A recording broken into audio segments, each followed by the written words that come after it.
দাদির খাওয়ার বয়স আছে? তুমি খাও। তুমি খাও।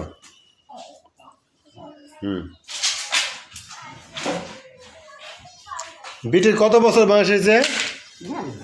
100 বছর হয়েছে? হ্যাঁ,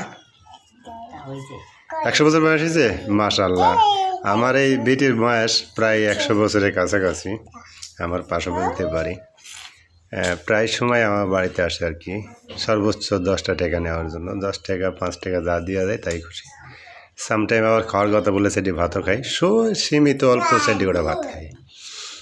যদি মাছ অথবা গোশ যদি বলা যায় তাহলে খাবি, না হলে ওই সাদা মাটা তরকারি ভাত খাবে না। প্রায় সময় প্রতিদিন 1 বার 2 বার আমার বাড়িতে আসবেই।